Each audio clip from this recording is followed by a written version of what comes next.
Talk about it all here on the Jordy Culotta Show. Make sure and hit that like button, share button, comment button.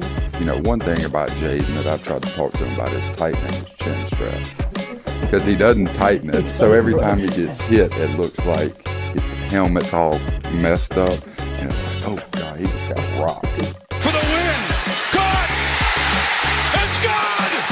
LSU does it! After fucking Saturday night in Tiger Stadium, boys. Are you kidding me? Well, LSU fan came stuck his spike in my booty. That motherfucker hard! Fan brought his 2 grandkids by and literally was just 30 seconds. Just wanted to say thank you for the team and the season and what you did and how much it means to everybody here is truly what makes LSU special. Yeah.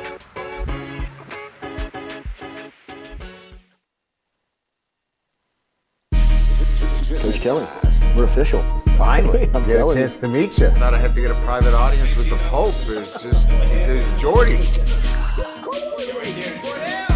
Monday through Friday from 7 to 9. Yeah, you see the notification. We about to go live. We got all your favorite guests. We got them in line. It's the Jordy Culotta Show. Come have a good time. Tearing up, answering the question. I thought, my God, if she gets offered this job, she's going to take it. It's just a crazy, fun time at LSU right now. Isn't this what everybody loves? From the boot to the east to the west coast. No matter where we at, we live. Open up the phone lines. Come and join the show. Make sure you tell your friends about Jordy Culotta Show. Yeah. Let's go! Let's go! All right. Nice start. Big day. Nice start. It's the Jordy Culotta Show. Come have a good time. Coach, it's great to meet you. Thanks, sir. Thank you for the time.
All right, good morning and welcome in. Sorry about the somewhat late start. We're going through some producer issues right now. We're trying to find somebody back there. Christian's out of town, so we're testing out some new people back there because sad to announce that Lloyd right now is no longer a part of the team. We're getting that kind of handled right now, so that's why we're the late start this morning. I don't want to go too in-depth because that's Lloyd's business, but appreciate y'all joining us this morning on this Tuesday morning here as we begin April. A lot of basketball news, men's, women's, some good stuff there yesterday, but it's a little odd morning this morning without Lloyd here. I'm feeling a little lonely. We've got an intern behind the screen. If they want to go ahead and show their face. April Fools, bitches! I'm still here! I ain't going nowhere! I forgot it was April Fools for a second. Yeah, that was on the fly there, guys. We completely forgot it was April Fools until about 5 minutes before showtime. It's like 30 seconds. Yeah, I guess 5 minutes is a little too much. About 30 seconds before showtime, and we've got Lloyd here. Yeah. Lloyd's not going anywhere. So I got April nothing Fools. else to do. Happy April Fools. We're glad y'all are here with us. I tell you what, I don't know how I would get by if Lloyd was not behind that screen. That's right. It'd be a whole lot different if it was Christian back there, I'll tell you that much. As Christian's in Oklahoma this week for spring break. His girlfriend's in Cancun. His girlfriend's in Puerto Rico, but he's in Oklahoma. If you missed it during the watch parties over the weekend, I mean, we wore him out, I'll tell you what. But a lot of transfer portal news, some recruiting news in football yesterday that hit the timeline as well. A kind of a big news day yesterday. Helped us out a little bit because we were running out of things to talk about. And we do have baseball tonight. And we always have athletic connections. And we always have athletic connections to get us through to 9 a.m. Who does baseball have tonight? Just to start off with that before we get into the meat of this Louisiana Tech. The show. Louisiana Tech tonight in Alec Box. Before they travel to Norman this weekend early. Another Thursday, Friday, Saturday, correct? Even Brian, who goes to Oklahoma for spring break? I tell you what, when he originally said it, I did not believe it. But that's Christian for you. He's a one of a kind guy. He'll learn. Let's see. Screw you. Sorry, guy. I didn't mean to scare everybody. I guess we kind of did mean to scare everybody. Yeah. Rico. I almost sent in a super chat when I heard Lloyd was gone, and then right before I hit send, I saw his face. That's right. You can still send it, though. Yeah. You can still send the super chat. We're not going to 60 cents. With you. 50 cents. 2 cents. I'll give you my 2 cents from 7 to 9. There you go. That's a good. That was good. That was good. But like we said, some recruiting news in football yesterday as one of the Bradford brothers, the only remaining Bradford brother, Blaine Bradford, the number one safety in the country at Catholic High, committed to Ohio State yesterday. His brother Jacob Bradford is an LSU signee. Not an early enrollee because Catholic's not allowed to early enroll. He will join for summer workouts. But Jacob is currently an signee for LSU football. Blaine is in the class of 2026. He's 6'1", 207 pounds, the number one safety in the 26 class, the number 23 overall player, and committed to Ohio State yesterday. He spent this past weekend in Columbus. And obviously he saw enough that he was convinced to sign with the Buckeyes. Obviously, it's funny how the recruiting world has changed just from a social media and a discussion standpoint, because 2 years ago, probably maybe even just 1 year ago, this commitment happens and LSU fans go berserk, like unbelievably angry and upset about it. But the world has changed. And while it's still not the best to have, a guy that's in your backyard at Catholic High, his brother's a signee, you've done particularly well recruiting Catholic High guys as of late, like a Shelton Sampson and Emory Jones, even a Jacob Bradford. And now Blaine has committed to Ohio State over the Tigers. But the reason people are feeling okay about it is because there's a lot of time left. The whole Bryce Underwood deal has kind of shifted everyone's point of view on recruiting. And we will see kind of where that goes. There's a lot of time between now and signing day. And I think that's where the recruiting world has shifted. These commitments, they don't really mean too much, like they aren't just hard to put stock into it. Right. And rightfully so. I mean, we did it when we were talking about Tristan Keys and committing to LSU. It's hard to expect a commitment that happens on March, April Fool's? The 31st Maybe. yesterday? Yeah, April Fool's. A commitment that happens on March 31st to stand up in the first week of December. It's a whole lot of time between it's 9 months. A lot of things can happen in 9 months. Yeah, a child can be born. There you go. That'll break Change it down your for you life. right there. Your bank account can look a whole lot different, as can Blaine Bradford's, as time will go on. But still, Christian, that baby don't look like you. it's a Puerto Rican baby. Put him on the baseball team. Puerto Rican Baseball Academy, baby. That's right. Shout out to Luis Hernandez. But still, there still can be some stock, like I said with Tristan Keys, in the fact that a commitment happens now. It means that whatever school they're committed to is the leader in the clubhouse, is sitting in the best position 9 months ahead of signing day. So as LSU was with Tristan Keys, they were sitting in the best position. Now, with Blaine Bradford, they're not. Ohio State is sitting in a good spot because they got the first verbally announced interest, or whatever you want to call it now, instead of a commitment. That's what they've got. And so LSU is going to have to do work to make that flip. It seems like a lot of LSU fans are confident in their ability to do so. But this one is going to be a battle. And that's the biggest thing I learned from this commitment is LSU is going to have to scratch and claw and fight for a player in their backyard. The way Michigan had to scratch and claw and fight and find $12 million to get a quarterback out of their backyard. Pony up. Like that's going to be the situation. And this is not an indictment on Blaine Bradford. I'm not saying he's, money hungry or cat. I'm saying LSU is going to have to fight and push against Ohio State and prove that they can battle with Ohio State, who spent $20 million on their roster last year. Mm-hmm. Like that's who LSU is going to have to go up against, obviously. And this is a nice little step in the right direction of getting you ready for what's going to happen in the 2027 cycle, because you have the number one quarterback in your backyard. Right now you have the number one safety, and you're going to have a battle for him. The next year it's the number one quarterback, number one player in the class in your backyard that you have to make happen. So this is going to be something to keep your eye on, because as much as recruiting has changed and we're not freaking out about Blaine Bradford committing to Ohio State, what it is telling you is buckle up, get ready for the ride, because LSU is going to have to fight to get into this one. So no reason to freak out on the Bradford commitment, obviously. Is there a conversation, though, about maybe development? You saw what Ohio State obviously win a national championship. Right. They do spend the money in the portal.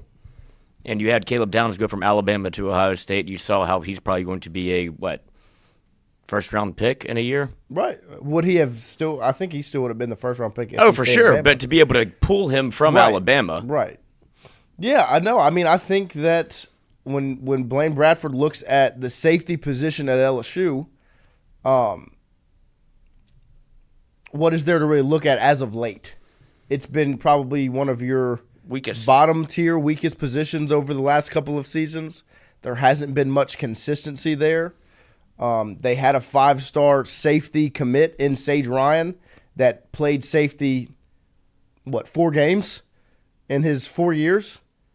5 years, however long it was. Like that, LSU hasn't exactly handled the safety position the best, so I guess that could be part of the conversation. Like Ohio State has handled your position. If I'm Ohio State and I'm recruiting Blaine Bradford against LSU, that would be part of my pitch. Look, we had the best safety in the country who could have stayed at Alabama, come play for us to take the next step. And win a national championship. And he won a national championship, like Lloyd said. And your school down there, LSU, what have they done at your position? Yeah, because it's so easy just to go, oh, money grab, money pool. At some point, you do have to look at the position itself and say, I mean, LSU obviously is a position of need where you'd want to be able to get somebody, like you said, in your backyard that you've been recruiting for 3 years. You bring his brother onto the roster, and that's not because he's not a good player, but it does help to have your brother here. It's part of the LSU's done that for years. Wes Weeks. Mm-hmm. As much as Wes is going to be a player on this team, take one to get three. Yeah, they went and pulled him out the portal so they could get all three of them. You know, like that. That's something that LSU's done for a long time. Recruit brothers, especially when they're both this talented, like Jacob and Blaine Bradford. So Lloyd's 100% correct. It's more than just money. Now, is money going to be part of it? It's 2025 recruiting, 2026. LSU's proven to be in that conversation now. Yes, it's not because earlier. 2 years ago, a year ago even, you would go, oh, LSU's broke boys. Yeah, Ohio State's paying, LSU don't want to pay. And this is just going to be one of those ones where LSU's going to have their work cut out for them. That's what I learned from this commitment.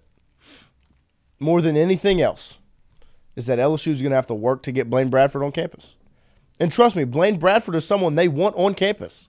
This is a 5-star, #1 safety in the country. LSU is DBU working to get back there, and he goes to Catholic High. How far is Catholic High from campus? 10 minutes, maybe? That's a guy that LSU, if you're looking at it on paper, that's a have to get, must get, need. Can't miss on. That's the other thing. It's a need. Yeah. Position of need. Not just that. I mean, he's a 5-star. He's the #1 player in the country at that position. He's a top 25 player overall, and he's in your backyard. Got to be a Tiger. If you were looking at this on paper, Lloyd, what would you say?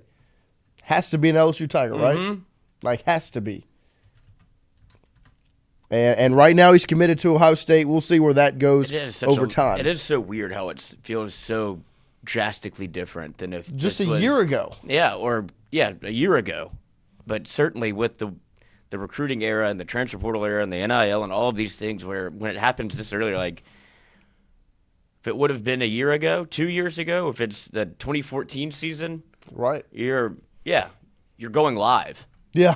Like you're going like, oh shit, they didn't get him? Right. And you're trying to you're making content off of this. Now it's like, wait till December. Yeah. No, I mean that's the world now. It was interesting for me to really see it up close.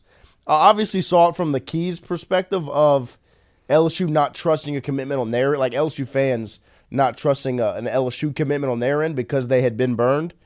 It was interesting looking at it on paper on Twitter, saying like LSU fans being like, see what happens in December.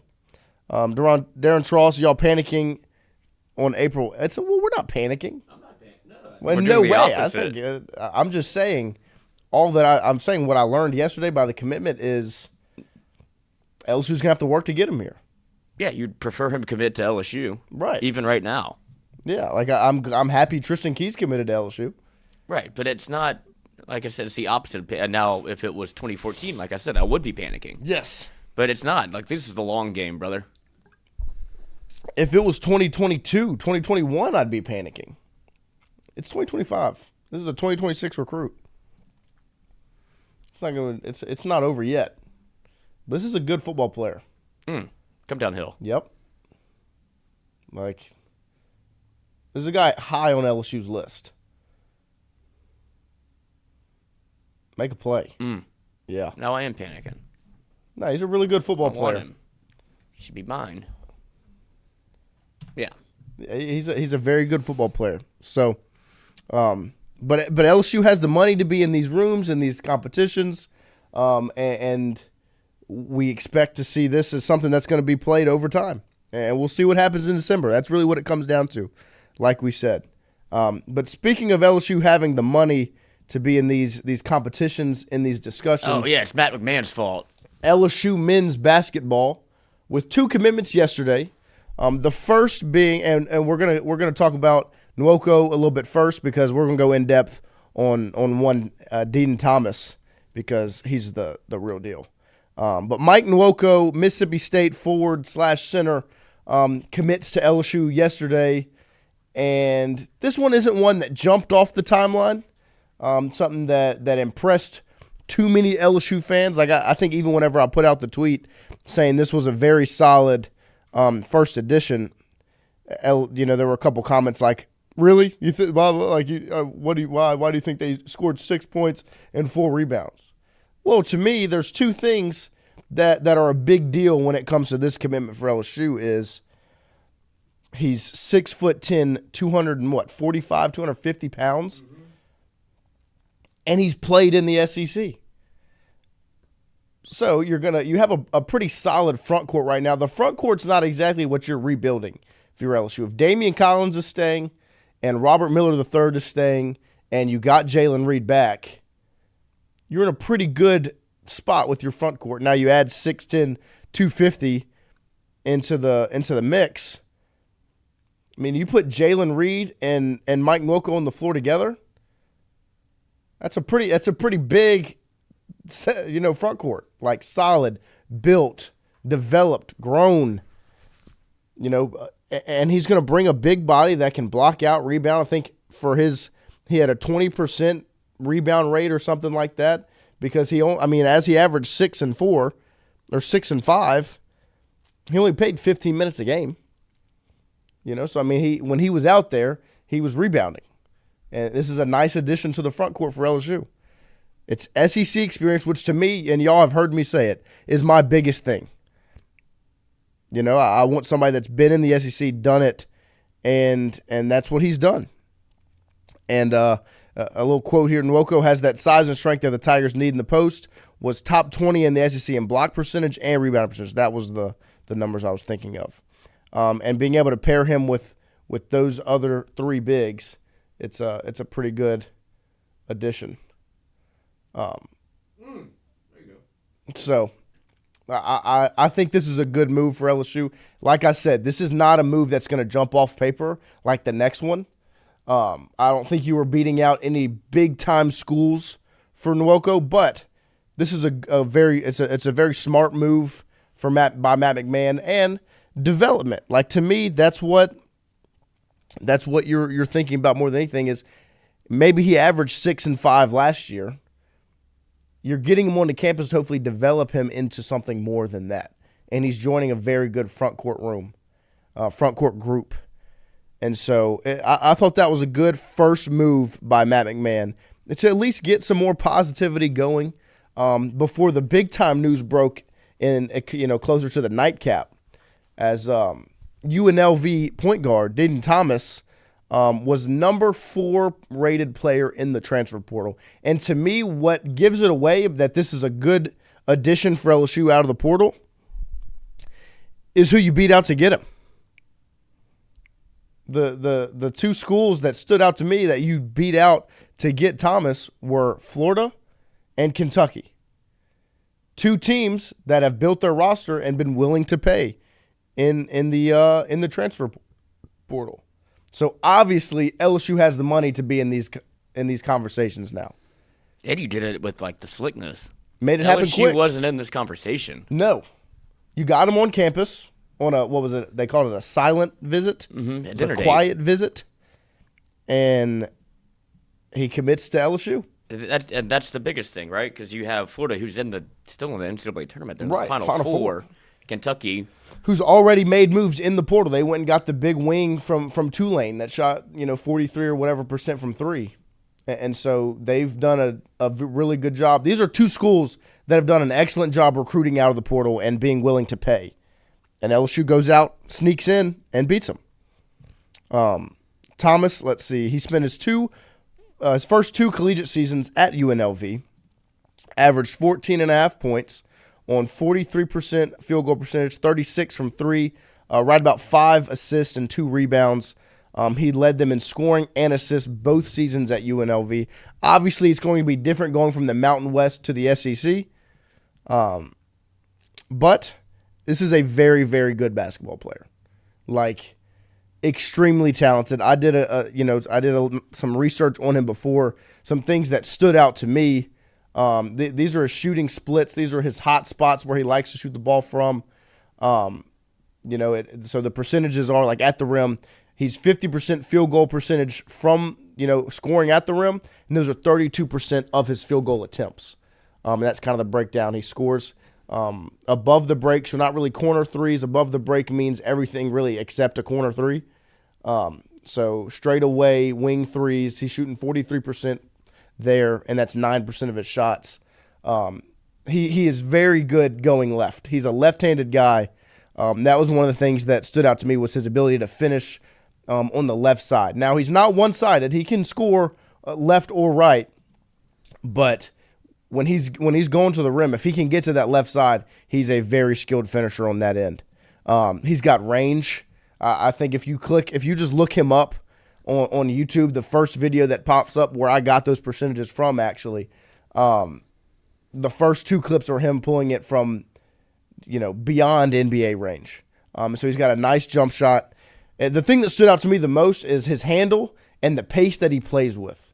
He's able to get to the rim. He's able to get to these elbow floaters, jump shots, because he's slow. He's not slow, but he's controlled. Like, he's not out of control. He's not dribbling the ball off his foot. He's not doing too much. He's controlled. He's finding his spots, picking his places. And to me, that's why he averages 5 assists a game, a 28% assist rate, because he's never set on what he's doing. Like, he's never tunnel vision. I'm crossing over to score right here. I'm crossing over to get to this spot. If the defender does this, I'm going to kick it out. If he does this, I'm going to lay it up. That's how he plays, with pace, control, understanding of the game. He is a catch-and-shoot guy. So he's a point guard, but he's 65% effective field goal percentage catching and shooting, which is in the 95th percentile of college basketball. He's also a ball screen scorer, which is something that, in this day and age, ball screens are the most important thing in basketball. And Matt McMahon loves them. And he scores 0.8 points per possession off of a ball screen, which is well above average. And he's very good at scoring in transition. So this is just a few things on him. But, look at that. Range. Averaged 15.6 last season. 5 assists. That's a pretty good basketball player. And what do you have? Might just be the left-handed comp, but reminds me a little bit of D'Angelo Russell. I like that. This is a very good basketball player. And I know with men's basketball, it's very hard to get excited. This is a big get. This is good. This is showing the new era, the financial support, the NIL support, and the one position that LSU was really missing this past season was a true point guard. When they had those turnover issues. You haven't had a point guard in the McMahon era. Yeah, Hannibal. Yeah, Trey Hannibal, but he's a combo guy. Football player. Right. And so you've wanted a point guard, you've needed a point guard, and Matt McMahon and LSU went and got him yesterday. And Deaton Thomas Jr. out of UNLV, the number 4 player in the portal. He averaged about 5 assists per game. Let me see. Let me pull up 5 assists per game, only 2 turnovers, which is a decent ratio, especially with his usage rate. I think he had a 29% usage rate, which means the ball's in his hands a lot of the time, and to only average 2 turnovers along with 5 assists, and to shoot the way he shot from the field. This is a very good player for LSU. And you kind of touched on it, but it shows that LSU is all of the conversation about being able to compete in basketball and fund the basketball team. This shows that there actually are, at least this is one unit of measurement that you can look at and go, okay, it's not just all talk. You went and got a player that was going to go to either Kentucky or Florida, and he goes to LSU, and that's because you're able to spend the money and you were able to get him to go here. Right. Like, that was the deeper conversation, like why? And you're starting to see that they're competing in the NIL space, and for McMahon and recruiting, like, this is a huge get in terms of just getting one domino to fall. Right. 100%. We talked about it last week. Like Lloyd just touched on it. Why would someone commit to LSU? Why would someone transfer to LSU? What's the reason? What stands out? Playing time, SEC money. Those were the three things. But now, that argument, it's still somewhat up in the air. LSU just went out and got the number 4 player in the portal. That proves that they can do it. This should be a breath of fresh air. As much as it's very difficult to get excited about men's basketball right now, this is a breath of fresh air.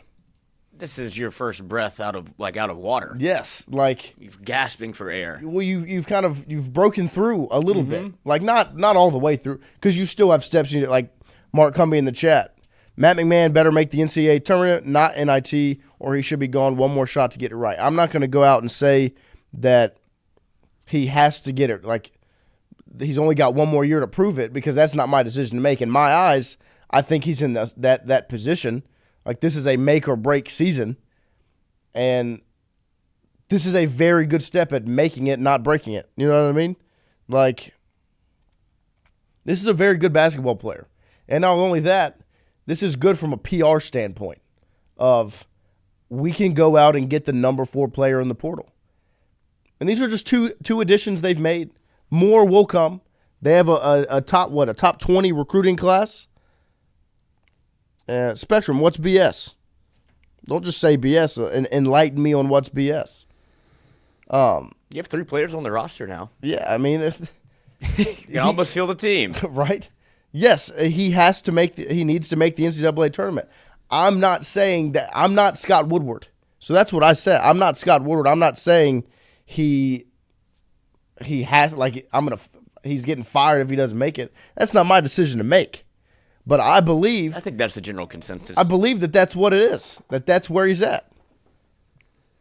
I think that if he doesn't make that run, make that push, especially with the additional pressure of Will Wade just did it twice with McNeese. And as much as I don't know how much that really plays in Scott Woodward's mind, plays from the fan base perspective. Mm-hmm. That's why the noise is so loud. Right. We had a guy.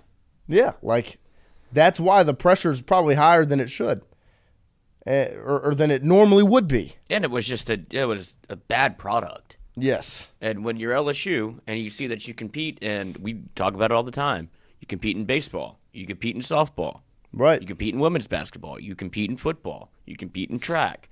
Not just compete, win. Yes. And you had one program that is supposed to be, the second most, I guess, for the general fan base, the second most popular sport in college. Right. Is men's basketball. Yeah. And you have a team that's trash. Yeah, that's not playing in March. Right. At all. 132nd in offensive rating per KenPom. That's bad. Disgusting. I don't even know how many I didn't know there was 132 teams. Right. 99th the year before. Yeah. But now you add a true point guard. Yeah, you add somebody. Can't be worse. And like C-Dub says, he's one. You need 4 more that can play to go with him. I agree. Well, you've got him. You've got Jalen Reed, who you know can play. Robert Miller III is still on the roster as of right now, who had a good number of flashes during the season, and if he can develop, will be a very good basketball player for you. And I know the Matt McMahon development argument, who has he really had to develop? In my eyes, the one I look to is Jalen Reed. Jalen Reed developed from his freshman year to last season and was supposed to be your best player last season. So if he can develop Robert Miller on the same kind of track, that's another good. That's more good players for LSU. Damian Collins was serviceable this season, and he can also continue to develop both as a basketball sample, but physically, to me, that's what Damian Collins needs more than anything. As much as he's an athletic freak, he needs a little more meat on his bones, a little more body to him, you know. And so, yeah, they need to go get more out of the portal. I'm not saying they're done. They're not an NCAA tournament team right now. This is a step in the right direction to getting there because, like I said, it's make or break for Matt McMahon. And this proves it. He just went out and got the number 4 player out of the portal. He knows the pressure's on. He knows he's got the NIL support at this point and is going to make the moves to make that happen. And this was a good sign of being able to make those moves. And this is a very good basketball player. Now go get more. I 100%, I agree with you, C-Dub. They have to go get more. But it's nice to make the first one. Like Lloyd said, to get the first domino to fall. It puts LSU in a pretty good spot. Because it kind of breaks the argument of why would I go to LSU? Well, there's got to be some reason that the number 4 player, one of the best point guards in the portal, went there. Let me call him. Well, maybe I want to go play with him. Maybe I want to commit to LSU. Not only is he going to be there, it's going to be nice to, they're going to get a nice little paycheck as well. Like, I guarantee you LSU, they had to pay to get Thomas to LSU against Florida and Kentucky. Yeah. But if that's the rooms that you're in the right rooms. You're in the right rooms. Because you had, who was your best player last year? Cam Carter? Pretty consensus? Yes. The 148th ranked player in the transfer portal. Deaton Thomas, the 19th ranked player. Yep. Like, it's night and day. Step. And Cam Carter's good. Very good. But that's the conversation you're in now of getting top 20 players in the portal as opposed to you're competing with Kentucky players. And Florida. Yep. Who are, Sweet 16 and Final Four teams. You didn't make the tournament. But now you're in those rooms. Now you're in those discussions. And not only are you in them, you won it. You got him to campus one time, and he committed. And it slows the bleeding. Yes. My gosh. I mean, Victorious Miller was a blow. Losing 4 more players to the portal was a blow. Right. Like, if you can keep some of the guys that you want, like if you can retain Robert Miller, now you're adding to this roster. Now you have Jalen Reed, you have another big, so you have 2 6'10" guys, and now you have a point guard, and you just start building from there. Right. You go get some more scores. And keep some. Like, I think Robert Miller would be a huge – that's got to be their first order of business, I would imagine, is having that conversation to keep. If you keep Robert Miller and Curtis Givens, who are guys that had the experience of their freshman season in the SEC, played a lot of minutes. Yep. And now they have the conference experience and can be developed. That's the next step for McMahon is, okay, you get these guys to stay, develop them so they're better than last year. And I think, from my perspective, he's done a relatively good job. Tyrell Ward, from his freshman year to last season, obviously he didn't play this past season, but I'm talking about his freshman to sophomore season, developed. Jalen Reed, from his freshman to his junior season, developed. Good Cooper flag. Right? Draft him. I think Mark Cumbie got too on the old Hunter Dickinson? April Fools, yeah. That would be... There's no way. No, impossible. No, it's April Fool. It'd be a 7th year. I mean... And I think he shaves points. Yes, and he's already in a suit on the analyst table. And so... But from an LSU perspective, the roster is moving in the right direction. You got Jalen Reed back. You've got Deaton Thomas Jr., one of the top point guards in the portal. Keep Robert Miller. Keep Curtis Givens. Keep Damian Collins. You got Nwoko. That's 6. You've got these 3 freshmen coming in. Go get 3 or 4 more guys out of the portal. Wing players that can play, that can score, that can shoot, that can defend, that are playing in the powerful. Go beat out Kentucky and Florida a few more times. That's where LSU needs to continue to move forward to. Yesterday was a step in the right direction. Like Lloyd said, a first breath out of water. I said breath of fresh air. I like Lloyd's analogy more. You were drowning with the PR of this past season. Then you get 4 of your guys entering the portal. And this was the first time breaking through the water and breathing, because they've got Deaton Thomas, one of the top point guards, out of the portal to commit to LSU. So, good news for LSU men's basketball. It was nice to have one full day of just positivity when it came to Matt McMahon's program. Because, Lord knows, there hadn't been many of those since he got to LSU, of just positive days. This is a step in the right direction to be a competitive team, to win the fan base back over. All the above. This was a win for LSU. I'm excited to see what else happens because, like C-Dub said, got to go get more. Yeah. Have to go get more. And I'm going to be honest. I don't keep up with college basketball transfer portal. It feels like a fool's errand to try to predict. It's not as solidified as what you get maybe in college football because there's just so many players and so many avenues to go. But yeah, the more we get news, the more we'll report on it. But I have nothing to break. Yeah, no, I have no insight on who LSU's going after, where they're going to go get. My hope is when you see these top guys in the portal, this shows that LSU can go in those rooms and win. I expect LSU, when they go get some more guys out of the portal, to beat out teams that they're not done, that are NCAA tournament teams, that are teams that are willing to pay and have paid in the past. That's where LSU has to consistently be in the transfer portal. Beat out Florida, Kentucky every time. That'll work for me. Because if Florida and Kentucky are in those rooms trying to get them, paying for them, that means they're probably a pretty good basketball player. And that was the first sign. Then you turn on the film on Deaton Thomas, and that shows you he's a very good basketball player. So a good day of positive news for men's basketball. But can't exactly say the same for women's basketball. Shocking. Was very surprised yesterday, to be completely honest with you. If you listened to our discussion yesterday morning, talking about women's basketball, and the aftermath of the loss on Sunday, along with just what the expectations were going into next season, a lot of our conversation had to do with Samaya Smith and her development over the end of the season and what that would look like going forward. And she announces yesterday, or it's announced, that she has entered the transfer portal, and Talia Goodman reported on it, and multiple other sources close with, I would assume, Samaya and the team have confirmed it. Samaya was part of Kim Mulkey's original freshman class going into the national championship season, along with Flau'jae Johnson.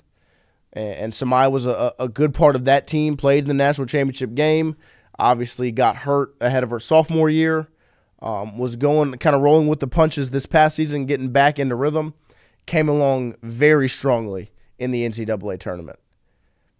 Was averaging 17 and 10 through 3 games, through the round of 64, 32 in the Sweet 16.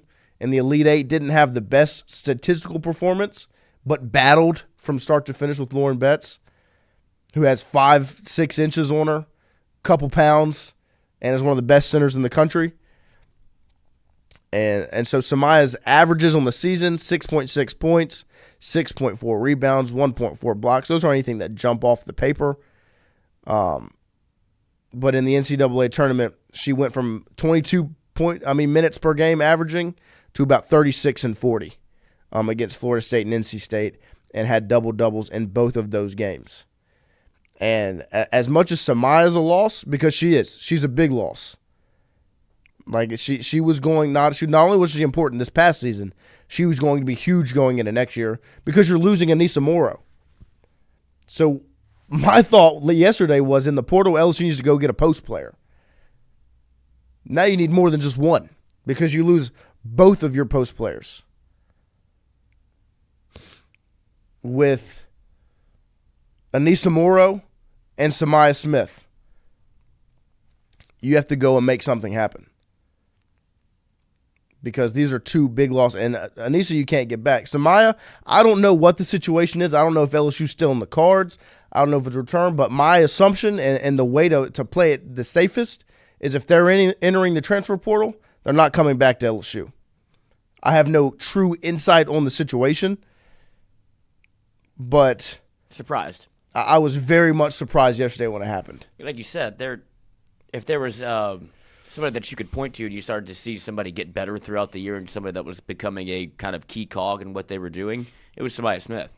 Like, I was genuinely impressed by her development coming off. You saw flashes before the ACL, and you saw her getting back into form, and it happened in the tournament where she was asked to do a lot. Obviously got taken to task by Betts, but I still think she held her own. But to see her hit the portal, it's Well, she's from Texarkana. I don't know if that means she wants to go somewhere closer to home. Right. Or if it's you can go because we're bringing someone else in. But either way, I don't know how much more talented they are in the portal aside from like Samaya Smith. I'd much rather see her stay than go. But 100%. I'm not the coach. 100%. This is a player that, if from my perspective, you want to keep, and I was very much surprised to see what the deal is there, and I do think she raised her stock over these last couple games. And so if that's the discussion, if it's this, because right now the women's basketball transfer portal is unbelievable. I mean, Notre Dame made the Elite Eight and had one of their best players into the transfer portal yesterday, which nobody expected. And so is the NIL discussions being raised in women's basketball where now it's, hey, have a good run into the portal, see what the numbers look like, return. I mean, Shams has her reported, so Olivia Miles was the number 2 projected pick in the WNBA, forgoes the WNBA draft to come back to college, and then hits the portal. Right. So there is NIL money in women's college basketball. 100%. Especially compared to the WNBA draft. Right. And that's why you have the same conversation about, like, Flage. Right. She has more opportunity to be able to make more money. And we said the same thing about Angel Reese. Like, she went to the league, but there was a real conversation to be had that you can make more money in college, in NIL. And Flage has done a great job of leveraging her brand in college. And that's why I don't know why that conversation has been ongoing. I don't have a real reason to think that she would leave her junior year to go to the WNBA. I do think that she wants to run it back. Like, I think that there's always so much panic around LSU women's basketball. It's crazy to me because people see Kim Mulkey as like this volatile figure whenever all she's done is won. She goes like you see Anissa Morrow whenever she's out of eligibility, and saying thank you to Kim Mulkey, like thank you. So you can hear people in the media, national people that Shannon Sharp was talking about Kim Mulkey. It's like, bro, you haven't watched one game. Yeah.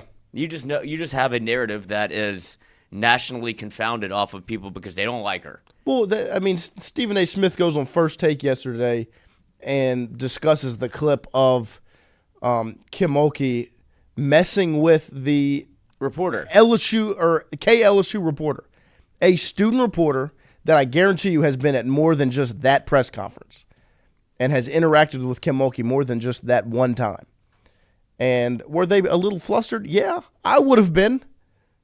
If I asked Kim Mulkey that question and she had just lost a game, and in my opinion, she was jabbing back with the reporter in a non-serious manner. Maybe it can't, her inflection of her voice, her tone maybe wasn't what people expected, but, it didn't seem joking. I don't know. But she was not bashing or snapping back at this reporter. I think she was more snapping back at the national media coverage and protecting her players. Just the second straight year you guys get eliminated in the Elite Eight. Yeah. Terrible or is that good? Terrible. Is it? How many Final Fours you play in? None. So it's probably pretty good, huh? Yeah. All right. Just curious how you would sum up the journey to the Elite Eight this year, and how does it differ from last year? She winks at the different reporter. Team, He's not different flustered. player. Sum up the journey. Just curious how you would sum up this is the journey. This is an LSU student that she obviously has maybe year? built up a relationship with. And this discussion that she's snapping back and being, in my opinion, she's protecting her players. Like, they're going to get bashed because they made the Elite Eight and not the Final Four or not the national championship. She's making sure that people know it's still impressive to make the Elite Eight. And it's very difficult to make the Final Four. And to me, it's beyond immature, but I expect nothing less from national basketball coverage because it's the worst. It's absolutely terrible. And Stephen A. Smith has had a very bad couple of weeks, saying he's going to swing on LeBron James. and now he's bashing Kim Mulkey for a joking comment with a student second straight reporter. year you guys get eliminated in the Elite Eight. Just kidding. Yeah. Terrible or is that good?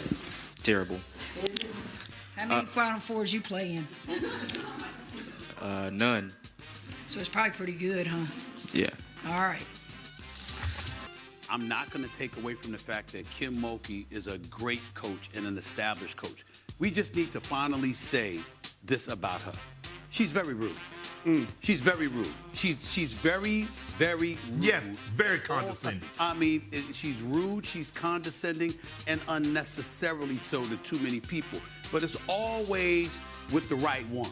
See, she don't go up to the wrong ones like that. You see what I'm saying? It's almost like she knows, Shannon, who to do that to and who not to do that to. Because certain people you do that to, they're going to clap back at you. But she is a phenomenal coach.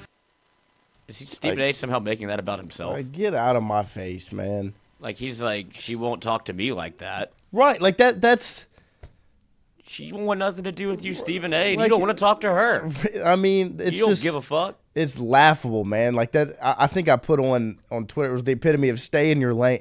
Like, stop talking about things you don't know about. You don't want to make an enemy out of me. Like, cutting up a post-game interview, I think if you leave the wink in after, completely different. Uh-huh. And some people might look at that in a condescending manner, but they look at that one clip and all the bad press they've read about Kim Mulkey and run with it. There's no clip of Anissa Morrow thanking Kim Mulkey, crying on the stand with her. And so when a player like Samaya Smith enters the portal, what's the first thing national media members are going to say? Oh, that's another player. She doesn't want to play for Kim Mulkey. That's not what this is. So.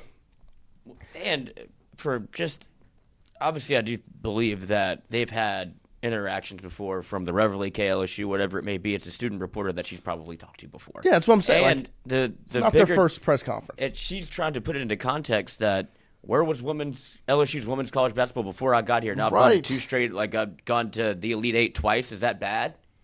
I don't think so. She's protecting her players. And her brand. Yeah, like this is it's not what you wanted. You wanted to win a national championship, but you're still in the conversation in the Elite Eight. Yes. And you lost to a 1 seed. It's hard to make the Final Four. Only 4 teams do it. You were one of 8 left. You were one of 8 left. So we're going to take a quick break here as we get ready for hour number 2 on this April Fool's edition of the Jordy Culotta Show. We'll be right back after this.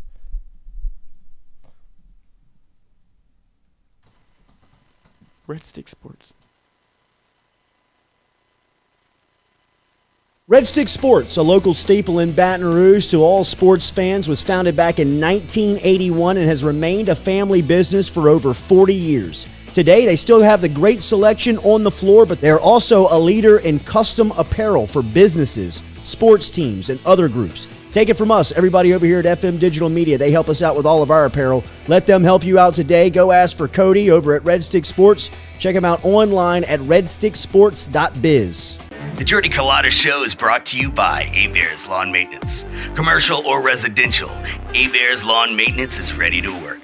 A-Bears can tackle all your homeowners association requirements. Call Blake at 225-485-8022. A-Bears Lawn Maintenance. Are you looking for sound financial advice? Then get in touch with Daniel Newman of Edward Jones. You can call him today at 225-261-8262 or email him daniel.newman@edwardjones.com. If you're planning for retirement, saving for college for children or grandchildren, or just looking for sound investment opportunities, get in touch with Daniel today, 225-261-8262, located on Magnolia Square Drive in Central. Daniel Newman of Edward Jones. Well, the Oscar Andrews Sports Medicine Institute collaborative effort was an idea from Dr. Andrews and myself to bring together 2 great names, the Andrews name and the Ochsner name, to elevate the quality of care for athletes in the state of Louisiana, where he's from. I always thought I would come back to Louisiana and practice orthopedics with my subspecialty being sports medicine. This was an opportunity through Ochsner's to come back and work the entire state to help develop and take sports medicine to a new level. As an orthopedic surgeon, what this means in the future in terms of, access for our community to the type of care that Dr. Andrews pioneered, words can't describe how valuable that is. Ochsner has a great opportunity here to really grow, and Dr. Burnham, of course, is the mainstay of making that happen. If you want to have first-class sports medicine care, check in with Dr. Burnham and his group, and you'll be more than impressed and pleased. 48 Insurance Agency, established in 1946, helping you with your home, auto, commercial, life and health insurance needs. Around in Baton Rouge at 4275 Government Street and online at 48agency.com. Whatever insurance you're in the market for, home, auto, commercial, contractors, life and health, get in touch with 48 Insurance Agency, 48agency.com, or give them a call at 225-383-0682. 48 Agency. Get Gordon. And get it done, yeah. Everybody know Gordon in a 225. And he done link with Big Four. He got buku ties, Ferrari sliding, flying in a new coupe ride. And every time I ride by, I see a brand new sign. I'm a Gordon, I know that he gon' get it done. Whether it's a big truck crash or a hit and run, recovery funds, he fighting to get a ton. Mike Epps, man, we all about the Benjamin. Handling injuries, man, are you kidding me? Gordon McKernan, that's champion energy. Yeah, family man with a family plan. Get Gordon, he gon' fix it like a handyman. Gordon, and get it done. Welcome to Trifecta. Trifecta Sports Therapy in Baton Rouge. Recover, repair, restore. At Trifecta, they believe in total body wellness. Trifecta gets the body back to its full potential. Whether you're a youth or pro athlete, a pre or postnatal mom, or if you lead an active lifestyle or a senior citizen, Trifecta has the class, the sports massage, the sports therapist, the stretch therapist, or the equipment like infrared sauna, cold plunges, and golf simulators to find your best. Find Trifecta online at trifectasportstherapy.com or check out the beautiful facility today, 8221 Goodwood. Trifecta Sports Therapy. Hey, Tiger fans, when traveling through Natchez, Mississippi, make sure to visit us, Tom and Wright Granning, at Go Mart on the Go Deli. Go Mart has clean restrooms, community coffee, an awesome beer cave, and a great selection of anything you may need on your trip. Located at 4 Sergeant Prentice Drive as you're entering Natchez on your left. Also stop by Wardo's Po' Boys at 309 North Broadway on the beautiful Natchez Bluff, where everyone is family.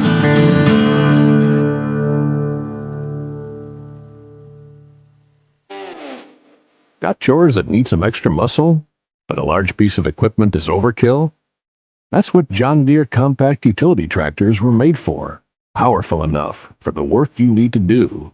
Compact enough for how you need to do it. Find the equipment that's right for you at Sunshine Quality Solutions. Check out our current promotions and learn more about what it means to be powered by sunshine at sunequip.com.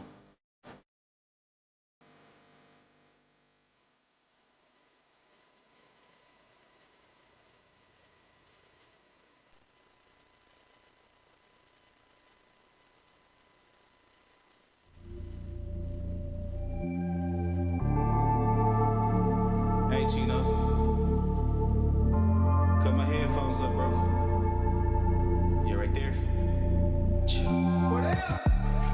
Now I'm focused on getting deposits. Evil in the way, now I'm just driving around it. They said I need a soul searching, I already found it. I unlocked my other side, now I'm sounding astounded. Drive by and let it ride like I'm whipping a Tesla. Question never fazed me, cause I'm bigger than pressure. I'm on my grind, bullshit, can't fit on my schedule. I'ma do what's best for me, you can keep all your lectures. Spend the summer stacking bread, might be gone to November. Pulling up like all right, we are back here in hour number 2 on this April Fool's edition of the Jordy Culotta Show. Appreciate you guys hanging around with us this morning. Appreciate all the discussion in the chat. It's a very active chat this morning. We talk about women's basketball. We'll continue the discussion. Stephen A. people know. Does he know that people hate him? No, he thinks everybody loves it. Yeah. I mean, I could go on for hours, I think, a discussion about Stephen A. and the detriment that he's caused sports media and especially basketball coverage in entirety. Just That man's so funny. Do you understand how much they've talked about? I saw a quote from Michael Wilbon. Dude, I don't know if you can pull it up. Just passed him by. Right, but the one thing that I do respect about Wilbon is he covers the sport. He was like Stephen A. is talking about Bronny more than he's talking about Shai Gilgeous-Alexander. And I get it. But it's for clicks. Like, there's no reason the discussion should be about Bronny. And I like Bronny. I'm a LeBron guy. Shouldn't be talking about Bronny and his G League performances. He's caused detriment to ESPN in itself. I so deeply missed when JJ Redick was on First Take. Because, man. Check. He used to check Stephen A. Smith every single morning. Like, Stephen A., what are you talking about? And it was such a refreshing time period because it's laughable, man. I mean, to make a whole 5-6 minute segment about Kim Mulkey and who she is as a coach using one clip from a press conference, one 10-second clip from a press conference, not the entirety of the press conference, not the entirety of that clip, not bringing any context to the situation, and like, a coach that's bringing more eyes to the game, that's bringing more entertainment to the sport than ever before. But you're going to go and tear her down because what? You don't like the joke she made to a student reporter? And you bet she knows not to make that joke to me. You don't talk to me like that. He's going to fight LeBron James. Right? And Kim Mulkey's scared of him. I promise you, Stephen A. She ain't scared of you. Kim Mulkey's not scared of you. And if LeBron put his hands on you, LeBron would have put his hands on you. You would have never swung back, my friend. He's 6'10", 240 Michael Pinnell. They don't pounds. talk women basketball at all unless it's common, controversial BS. Yeah, I mean, it's Point the blank, laziest period. thing they can do. Right. We need to talk about women's basketball because it's the Elite Eight. What can we do? We can harass Kim Mulkey. Yeah, make her the Kim villain. Mulkey the villain again. With no context. No context at all. And we're talking about this. I promise you, Kim Mulkey does not care. Has not batted an eye. Still has the #1 recruiting class coming in.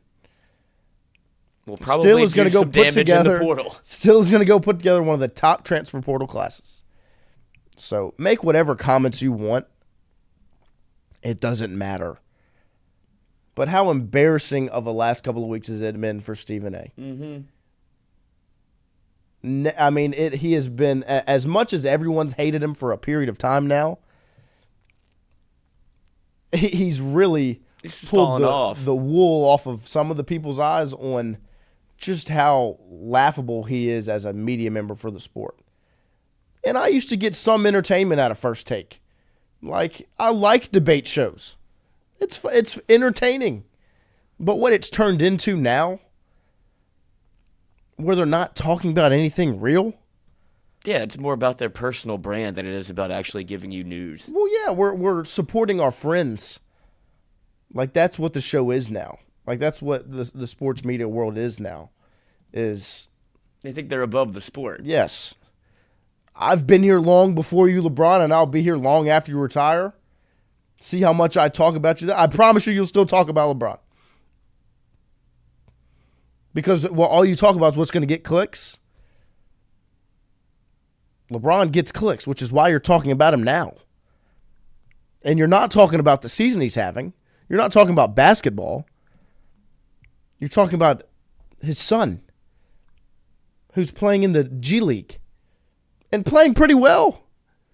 He did such a terrible job as a father to have his son drafted as the 55th pick, whatever. Oh, like, name any other 55th pick. I'd love to hear it. And, I mean, the kid scored 39 in the G League. Wasn't that bad of a decision. But now you're going to go on and take an out-of-context clip of Kim Mulkey and bash her on television? Whatever. Like, get it off my screen. Get it out of my Twitter feed. Like, it's terrible, man. To continue the discussion on LSU women's basketball, Obviously, Samaya Smith enters the portal. There was a lot of names being thrown around yesterday on portal entries. I think Samaya Smith kind of freaked everybody out. And I have no insight on the current situation and what things look like. I will. Right. I'm going to work to get that insight.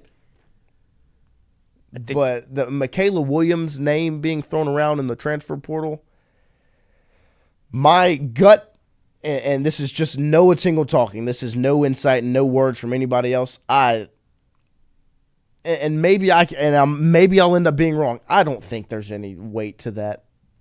This is the number one player in Louisiana 2 years ago.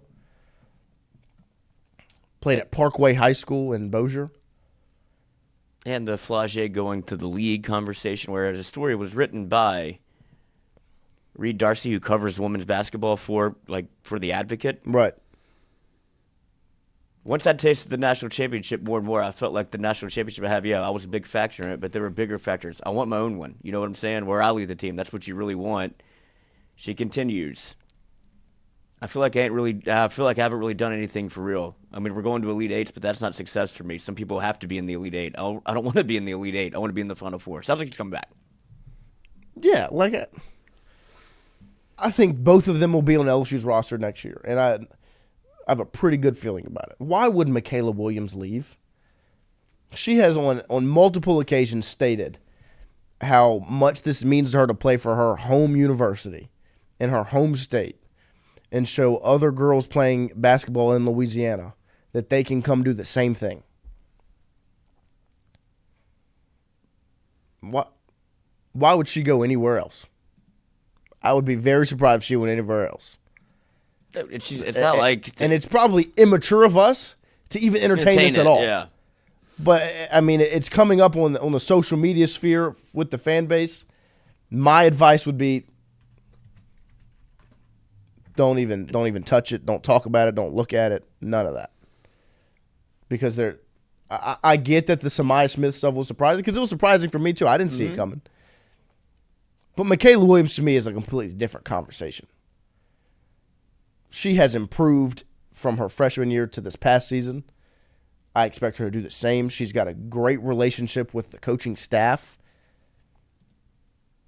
And she is someone that probably, her stock is probably just as high as it was. Like Samaya Smith, to me, her stock rose from middle of the season to right now because of her tournament performances. And she's not from Louisiana. You know, so maybe she wants to go play closer to home. And Michaela Williams is someone from Louisiana. Simone Augustus is on staff. You don't think Simone and Michaela have an outstanding relationship? Because Simone is who Michaela is. Top players in the country from Louisiana. Unbelievably talented and skilled. Why would Michaela Williams leave? Jordy. Right, yeah, a little throwback. Why? There's no, and I think Jada Richard's name got thrown around. Like, for some reason, Samaya went in the portal, and it was just a firestorm after that. Absolute explosion. People like to cause controversy around the LSU women's basketball team. They are a brand, and they're full of players that are legitimate talking points. Like Flage Johnson is a star. Michaela Williams is a star. Yes. And when you look at those two and you say, why would they leave? You can't really come up with the reason. Why would they stay? You don't think they already have NIL deals? Because they do. I see her in Kane's commercials. I see her in Gordon commercials. They are committed to be at LSU, and they're financially incentivized to stay at LSU. Right. Like, what? There's no reason to even have this discussion. The only reason we are having it, and we probably shouldn't, which this is the only time we'll ever have it, unless we have to. I mean, it's an account on Twitter, Skim Milky. I don't think that has that doesn't bear a lot of weight. But we just want the fan base to take a deep breath. Yeah. And understand that Michaela Williams is Louisiana through and through. and has absolutely zero reason to leave LSU. So, we'll see what happens with Samaya Smith. I see some stuff in the chat where Michael Pinnell says, I think Smith will be back, actually. Bear24 says, I think Samaya wants to be closest to home. Kimberly agrees with Michael, says, we'll see. Bear24 says, let's be honest, we got players that have Gordon deals, and Samaya wasn't one that needs to change. Maybe we can get Smith back. Like I said, I don't have all the insight on the Samaya Smith situation. But you've seen people do this before. You saw Sage Ryan do it. Right. Or he went into the portal. And came back. A week later, he was back on LSU's roster. Right. Like, it is a negotiating ploy at some places to say, I think I'm worth X. I'm not getting anything. Right. If you want me back, I can get deals somewhere else. This is how you negotiate it. It's just you have to actually have the threat of, I'm in the portal. Yeah. That doesn't mean you have to leave, but it also does be like, all right, this is calling a bluff. Right. Like, and if you didn't know that this was important to me, it is. Yeah. No, 100%. But at the same time, when a player enters the transfer portal, it's best to be on the safe side of assuming they're not going to come back. You can have the feeling she might come back, but the safest bet is that she won't be returning. So we'll see what happens. This is going to be a exciting offseason for women's basketball, I believe. It's already off to quite the start, starting yesterday. And women's basketball as a whole is off to quite the start. Like we said, Olivia Miles entering the transfer portal from Notre Dame. The Elite Eight just ended, and it's already turning into what it's turned into. And so we'll see what will continue on for women's basketball and what Kim Mulkey's going to do in the portal, because I guarantee you she's going to go make moves in that portal. Like, once again, she's going to go put together one of the best transfer portal classes as she's done every single offseason she's been at LSU. I mean, from getting Angel Reese in the first class, turning around, getting Anissa Morrow and Haley Van Lith in the next class, and then last season with Jersey and Cheyenne and Kaylin Gilbert. In that class, she was able to build another top-rated class. She's going to do the same thing again. And they've also lost players in each one of those classes. So we'll see what will continue to happen. We're going to try our best to get some good insight, but you have zero reason not to trust Kim Mulkey. Like Bear24 in the chat. In Kim Mulkey, you should trust. Has she let you down yet? She has built a winner at LSU. She will continue to build a winner at LSU. And the offseason is just getting started. We'll see what happens. See, Sabrion says Mulkey's going to hunt. She don't like this losing, especially to a team that LSU should have beat. 100%. And I agree, Michael. That's why the Samaya Smith news shocked me and shook me the way it did. Was because we spent all morning yesterday talking about what Samaya was going to mean to next season's team. And she was on a big-time run as the season was closing out in the tournament and was going to have a huge role next season. And like you said, poised to have a breakout year. I agree with you, which is why I was shook the way I was when the news broke. So we'll see how the Samaya Smith deal plays out. But Kim Mulkey's going to go out there and make her moves. And we'll, I don't think you should expect too much more roster turnover after this. There will likely be some transfer portal-wise, because there always will be. There will very rarely ever be a season that you don't have anyone enter the transfer portal. Even if they end up coming back, players are going to enter the portal. Well, because they also know that there's conversations of getting players out of the portal. Right. It's competition at the end of the day. Well, and you're also bringing in the number one recruiting class. Right. Like, to me, I know Jada Richard's name was just thrown out yesterday. That could be part of the conversation on why people are assuming that. It's because you're bringing in 3 very good guards in that recruiting class. A very good 4. 2 McDonald's All-Americans. 4 5-stars. There's going to be people that enter and move on because LSU is still recruiting high school players, getting players out of the transfer. Like, there's going to be roster change-up each offseason. Samaya was just one that I'm right there with you, was not expecting. was fairly surprised. I think if there were a couple other players that if they entered, I wouldn't have been as surprised, especially as surprised as I was with Samaya entering. So the offseason's just getting started. We remember how wild it was with LSU football. It's about to be the same way with women's and men's basketball. Two very wild off seasons on the way that got started yesterday. You saw it yesterday. Men's basketball grabs 2 players out the portal. Women's basketball loses Samaya Smith to the portal. And this is after Samaya Smith said on March 31st, we could start the season tomorrow and I'd be ready to go. It's just not taking these moments and games for granted. I think Coach Gary Reed has said it best. It starts in November. I'm definitely eager to get back to get back to it for sure. Put that chip on your shoulder. We got here and did the same thing. Getting here is the expectation now. We want to get past here. So interesting comments. Right. Literally, the story gets written the same day that she hits the portal, and she's talking about returning to LSU. So that's where it just becomes right. That's where it's a little bit confusing, and that's why you could see a version of this story where she went to the portal and comes back to LSU. Right. It says, "Hey, look, what I just did for you in this tournament. Yeah, I have negotiating what you power expect now. for me to do for you next season, I should be a little more respected from the NIL standpoint." And who's to tell her she's wrong for doing that? Not me. I'm all for player empowerment.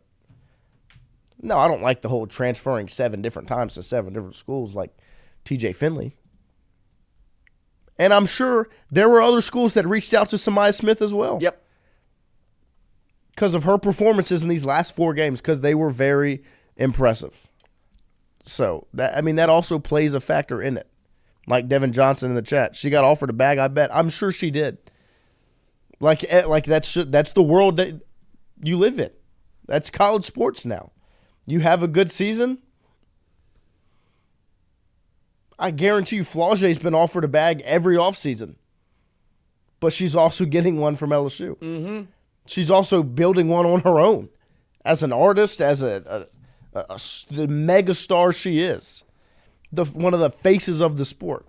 And when, as Paige Beckers graduates, who's absolutely balling right now, let me be completely honest. I mean, it feels like it might be destiny for her and Gino to get one in her last season, as he cried when she left the podium a couple games ago. Flauger is poised to be the face of the sport along with, Juju Watkins, because she'll be back? Yep. Michaela Williams in that conversation as well. And the 3 letters across their chest are where they're most recognizable. Devin Johnson, I'd negotiate too if I was her and her family. Do what's best for you and your future.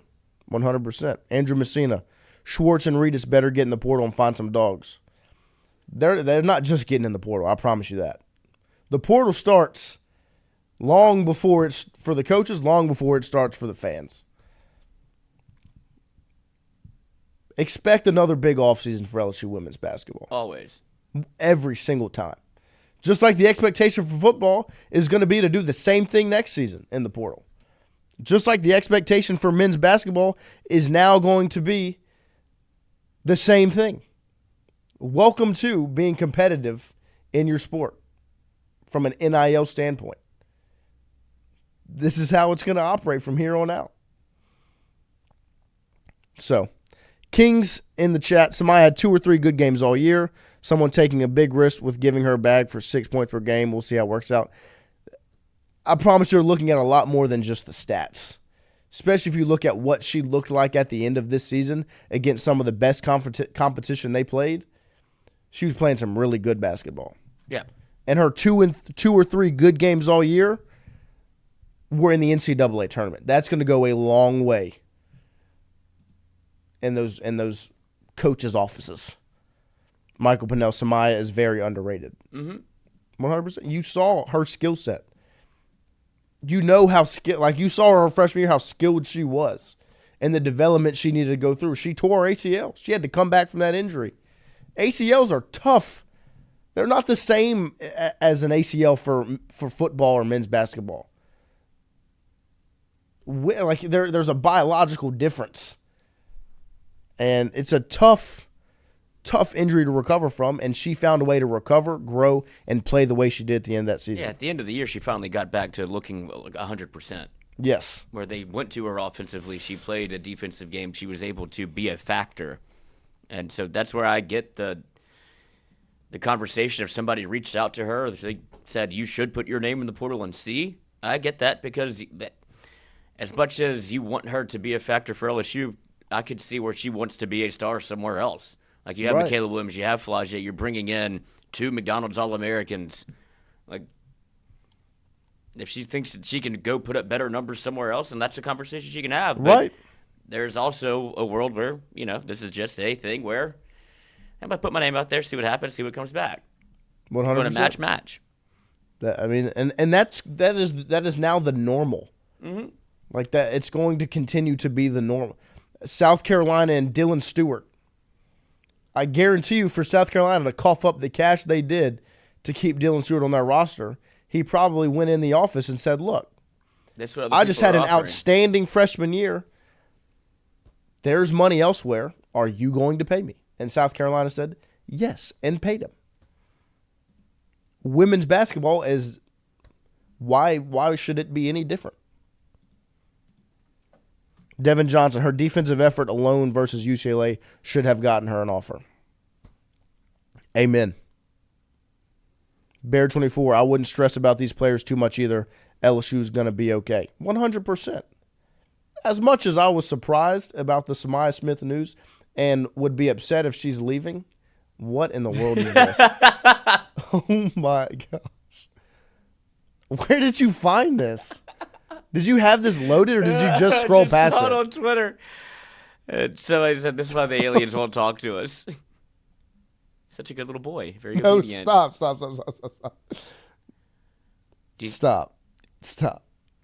Do you think he rides in the back of the truck? Get it off the screen. And literally stopped me in my tracks. It stopped me, too. I mean, oh, my gosh. Thank you for keeping me on my toes this morning, Lloyd. Mm-hmm. Lord have mercy. Andrew Messina, what injury does Zion have now? I don't know. Shut him down. And I don't care. Don't let him play another game. Stop winning basketball. He came back, started playing such good basketball, he started winning. Stop. Don't play him. Lose. Bada bing, bada boom says good boy. Uh-huh. He has a lower backbone contusion. Fine with me. Don't play him. March 19th. Don't play him.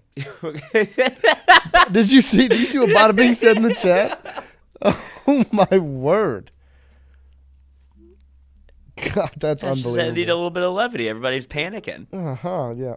I appreciate the comic relief, I guess that would be called. I don't really know what. Charlie Oliver asked you a question, Lloyd. I know. Not that. I guess it's doggy style. That was. I cannot believe that was on the screen. It was definitely jarring. Definitely. Like a good boy.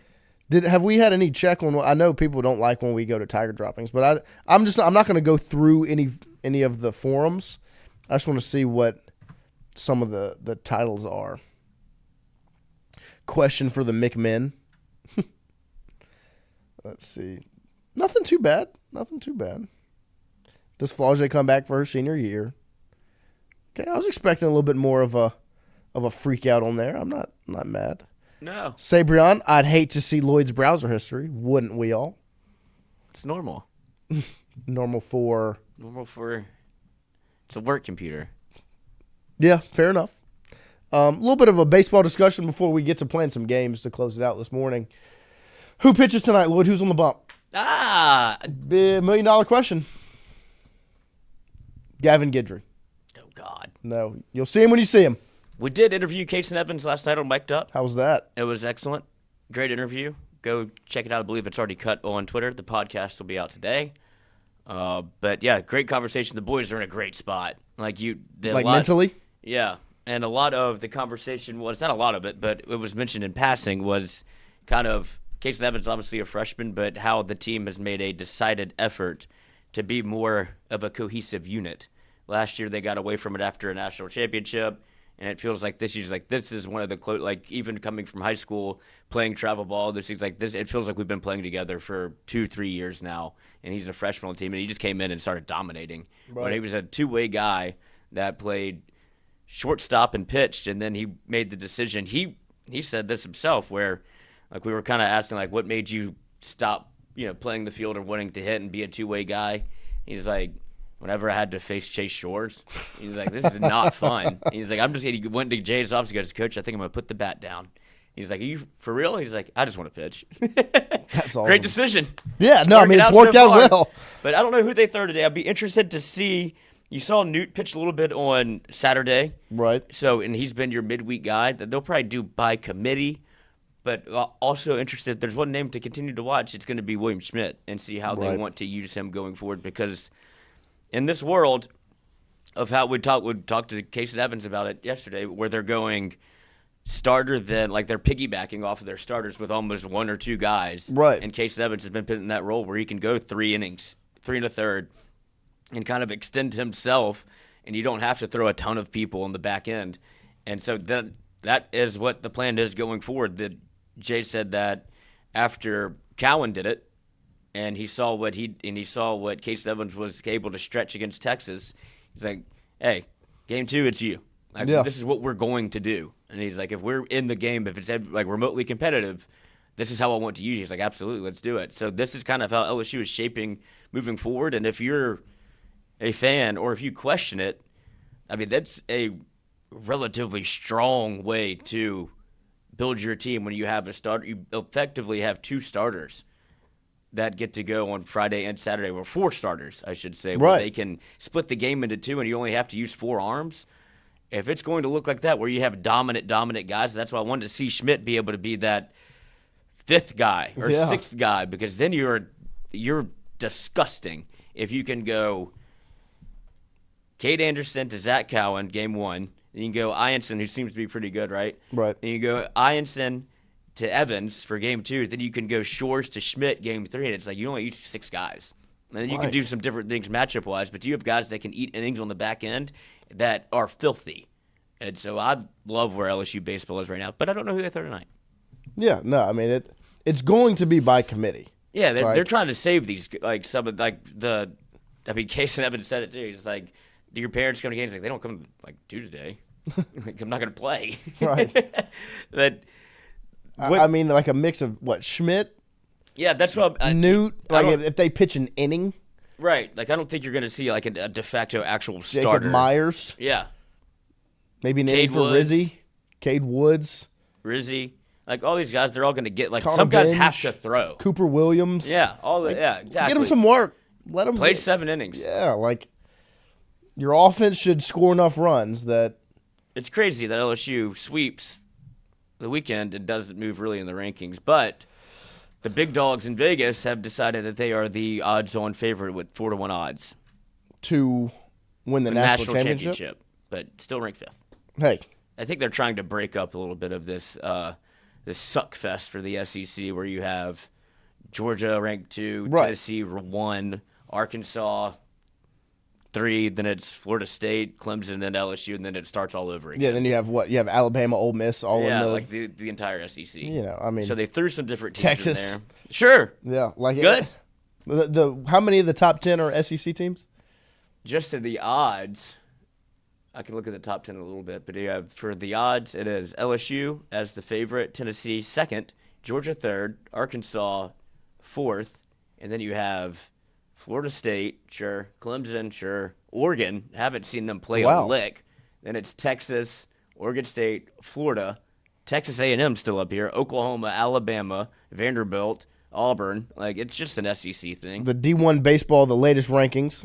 Tennessee 1, Arkansas 2, Georgia 3, Texas 5, LSU 7, Alabama 8, Ole Miss 9, Oklahoma 10. How many is that? 8 of the top 10 are in the SEC. That is unbelievable. And you're like as good as the SEC is. You're in that top half of it. Yes, like LSU is a player. Yes, I mean, you're one of those 8 teams, and you're in the top 4. 100%. Deservedly so. It's Right. Not just off of name recognition. No, last year they had to scratch, claw, fight. Right. And Jared was saying this yesterday. It's like, if you're ever really in that spot, you're probably not very good. Like, you shouldn't have to be doing that if you actually think you can contend. And he goes, that's a team that was a pitch away from hosting a super regional. You're markedly better this year. In every And you continue to stay in the driver's seat. Yes. And SEC play is God forbid they lost in a away series to a top 5 team in the country. Right. And SEC baseball is about to get fully underway. Like the Yeti Yard. It's about fuck that guy. It's about to get absolutely crazy. Like just I think what Bada Bing said in the chat. Like football, baseball about to eat each other up. It's about to get wild. But that's kind of what you expect. But LSU is able to, like, first of all, they're taking advantage of their schedule where you're sweeping when it's not very easy to do it. You've swept Missouri, and then you sweep Mississippi State. Wild series of Mississippi State when you're playing at 1 o'clock in the morning. Like, that wasn't easy. No. And you're able to sweep. So you took advantage of playing, and Mississippi State's not bad, but you're able to kind of, these lower-end teams or record-wise, you're taking advantage of those where you're winning. That's 6 wins, and you've got 7. Yep. And you've played how many? 9. Yep. And this weekend, obviously tonight against Louisiana Tech, but this weekend you take on Oklahoma in Norman. Yeah. Oklahoma, another top 10 team. And they said the weather's ass. Nice. And nobody goes. Awesome. So, tough test. Just need those bats to go. That's all we need. Because we were talking about the home foot, like, obviously being a freshman, like your experience in Alec Box. He was like, I've never heard. And he also used all of his recruiting trips to go to football games, which is very smart on his part. Like, I mean, went to my own heart. I went to Texas. I went to Alabama. I went to LSU. It's like, I just wanted to go to the football games. I did the same thing, my friend. But, you talked about that moment in Alec Box when Dickinson hit the 3-run homer. He's like, that was like the loudest pop we've had. It's like, even you on the mound with Missouri? He's like, I didn't hear anything. Said, that is a heck of an answer, my friend. But, yeah, so obviously the boys are rocking in Alec Box, so I'd have to go on the road to Oklahoma, who's not a bad baseball team. Nope, but just number 10. Nobody goes to the games, and it's going to be bad weather. So you have to kind of bring your own juice. You got to find a way to make it, aside from just wanting to win, right? Make it entertaining for you because it's nary a far cry from what Alec Box is, and being able to have that juice brought to you. Right. You got to bring it with you. Amen. And this is, the last time they traveled on the road in the SEC series, didn't go, according to plan. No. This is another opportunity to straighten that out. So it'll be a big one this weekend. Obviously, LSU baseball tonight against Louisiana Tech to get them ready for their trip to Norman. Get that over in 7 innings and get on the road, boys. Yes, that's the other thing is we could talk about. Obviously, people love to have the pitching conversation, love to bitch, but you won every which way in that sweep against Mississippi State. You won a pitcher's duel 2-1, right. And then you banged 17 runs, 17-8. Yeah, like you're showing a baseball team that can win multiple ways, and there's not like even if your offense doesn't show up, which has only happened twice. Like you didn't show up against Texas on that Sunday, and then. I guess you could say the Friday game where you scored. I mean, that was one of the best pitchers in the country that you're able to scratch out too. But guess you outdueled them. Pico Cone. Yeah, so you can either bang for 20 runs or you can play a pitcher's duel and run 2-1 because you're talented on both sides. Yeah, and you have 2 pitchers that go and get 18 strikeouts with 12 from Ianson and 6 from Evans and just close out a dogfight of a baseball game. Yep. So make sure you tune in. Go to the game. Go to Alec Box. Sit in the seats and watch LSU take on Louisiana Tech. Get you ready for this weekend. The Yeti Yard. We'll have more news as it happens when it comes to men's and women's basketball in this wild offseason already. Football do anything? It's the longest we've ever gone without talking about football. Oh, we talked about Blaine Bradford at the start. That's true. That was our only football news really going into. They're on spring break this week. Good. So a little break from football. But we appreciate you guys more. We're going to do a little athletic connection right here. Oh, let's do it. See what our brains have for us. I did one over the weekend, too. Oh, that's... On Saturday when we weren't doing anything. Mm-hmm. I was like, I'm going to pull it up right now. How'd it go? Well, got it right. Then I threw I threw my dad on the actual connections, and he fell in love with it. So, but we're going to do that right here this morning.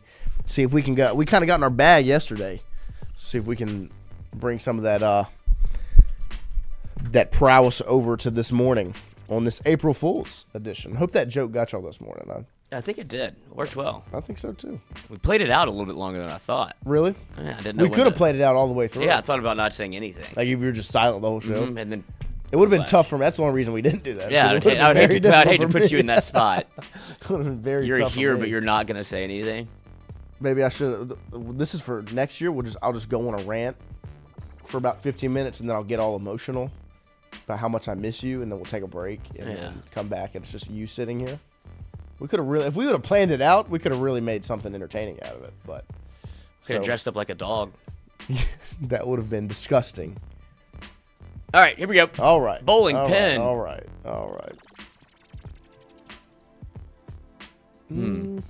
Yeah, no, I saw those first two also. Pujols, Gibson, Brock, Danny. Brock for sure. Those are all baseball players. Yep, I knew Pujols and Gibson. Lou Brock. I don't know who Danny is. Danny or Draymond? Draymond's a basketball player. Right. I guess it has to be Danny, huh? Do we want to be wrong right now? I don't think this is wrong. I feel like this is going to be right. Confident. Danny Amendola? Dang it. Yeah, I don't know what that then is. What would then? Ha ha. Driver, hybrid, iron. Wedge. Yep. You should have been on top of that one from the get-go. I know. Shut up. All golf stuff. Golf clubs, baby. Oh, putting. Oh, wow. Putting. Wow, we could have had that could have been that could have been a mistake. Yeah, we. That's why you don't think at all.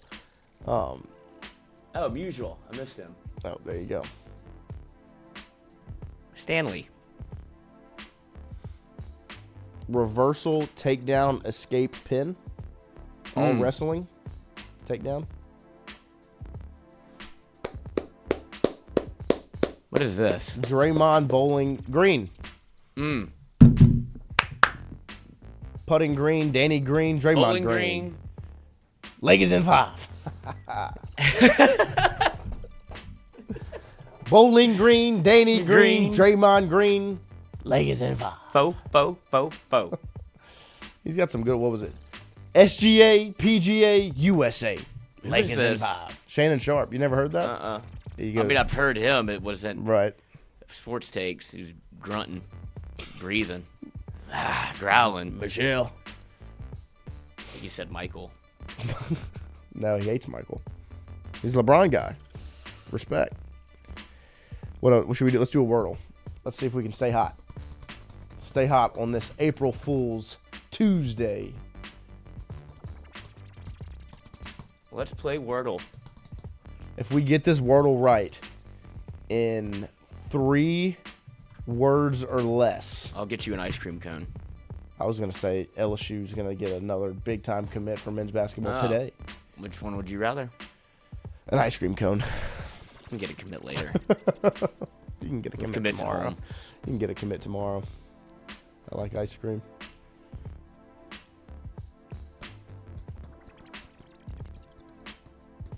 Let's zoom in.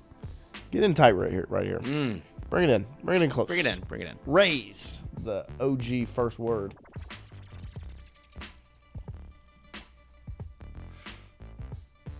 Oh.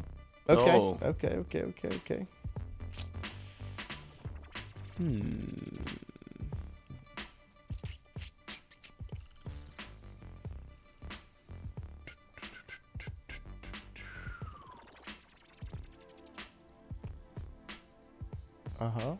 Money.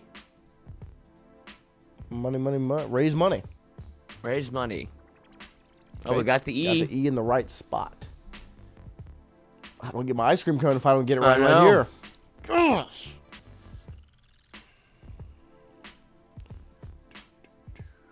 Wow. I'm so bad at this. 5 letters. Bleed. Freed. Oh. I never think double. Fried? No, I. What'd you say? Freeze? No, freed.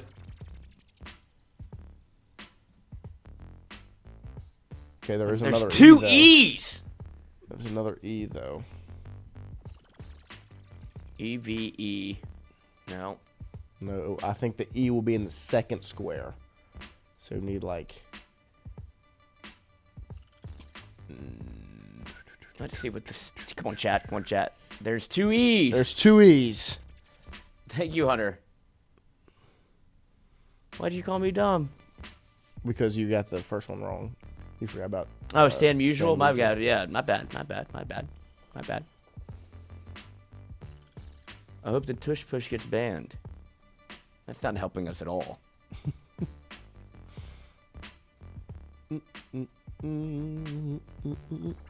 What about trees?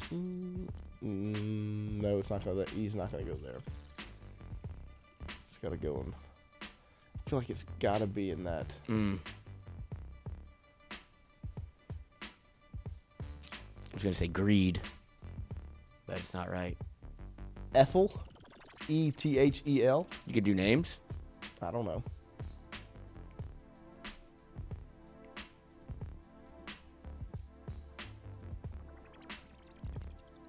Okay. No, you can't. I got mad at you. Yeah, they did get mad. They shook their head at me. T's. Elect. ELECT.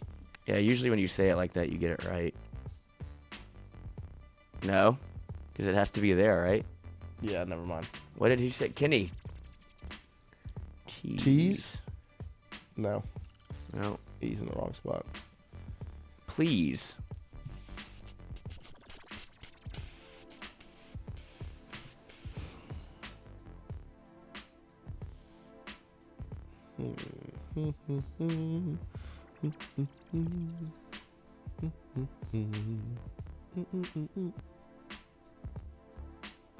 It's a tough one. Is it? Probably not.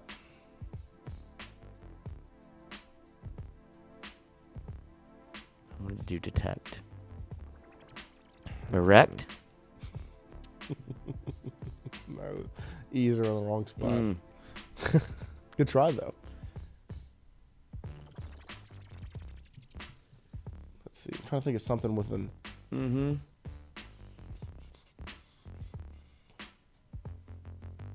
This is a tough one.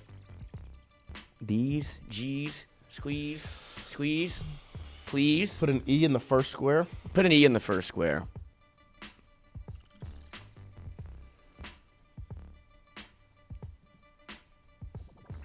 Damn it. Death. Jesus. I love it. No, it's not right.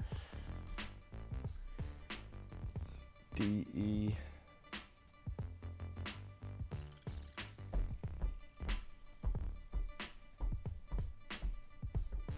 Not detect either. See, I just think of too big of words. Yeah, you're just too smart for it. Yep.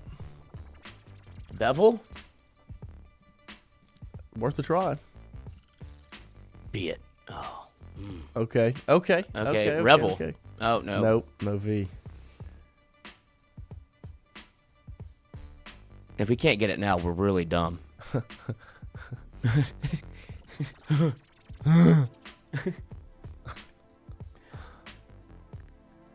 Come on, somebody's got to be able to get it from this. Yeah. My please. brain. Level. No, the V's No not there. V.